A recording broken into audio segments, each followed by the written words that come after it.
kind of thing. Yeah, but it's just amazing. Although we've been doing that in the Congo at the moment, kind of all those fetish objects and stuff, and nails and kind of get to kind of handle all of those, and like it's amazing masks. And, it's just yeah, it's all there, but it's almost too much. Yeah. It's about spending time to look back and trying to think how that can work. I can't reproduce that stuff. You've definitely got to somehow tell the right people within that organisation of your skill, because it's obviously a perfect marriage, and I understand completely what you're saying about copyright, because that's partly how they make their money, by those expensive photographs that they then sell to whoever. But I think if someone, the right person, knew what you were doing, I know it's quite corporate in lots of ways. It was quite good. This was talking about this artist museum group I'm part of. That involves quite a lot of people that work at the museum, but also kind of artists or creatives themselves.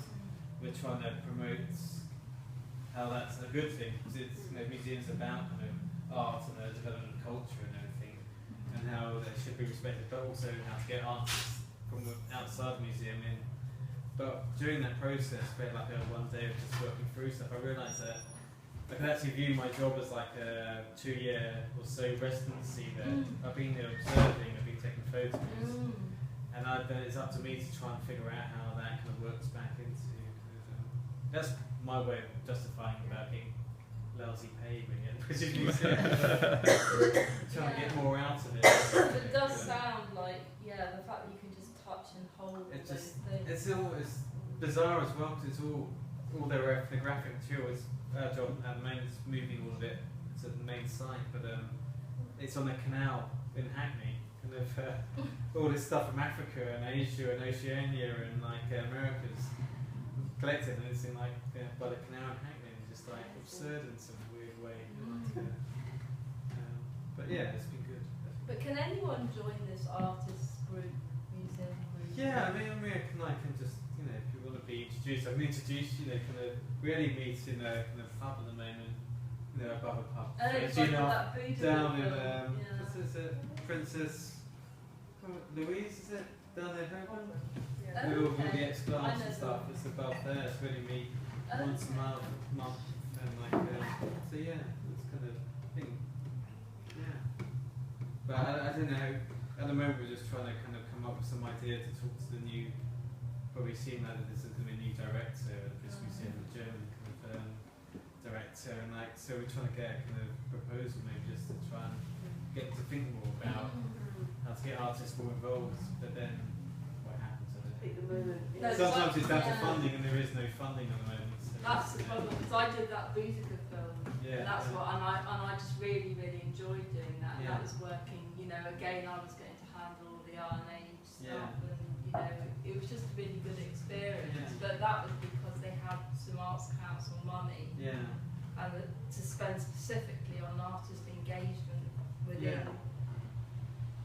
I mean, the only thing they do animation-wise, they do things for like kids. They used to know the person that did the stop-motion workshops, so kids can come along and like animate some things for an afternoon, whatever, and like.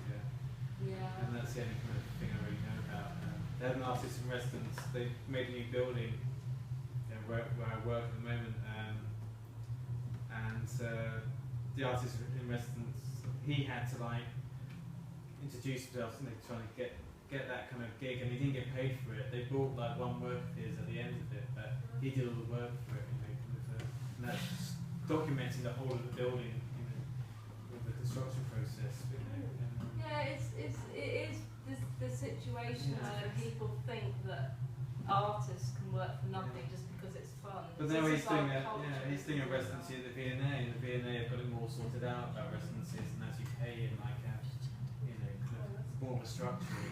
So it's just about kind of like informing, trying to say, well, money can always be found from different donations or kind of funds. And people do have to pay the rent and eat, don't they? I'm afraid I think we're going to have to wrap things up there. No, don't apologise. It's all interesting stuff. We'll be able to sort of stay here for another drink downstairs, but they're going to be wanting their room back pretty soon. So can we have A big round of applause for Ben.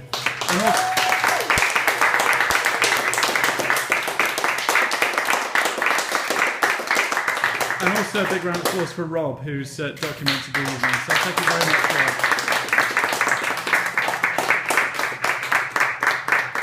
Thanks for Martin for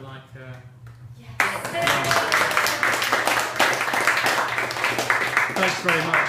Well, thank you all also for your kind donations. To us. Yeah.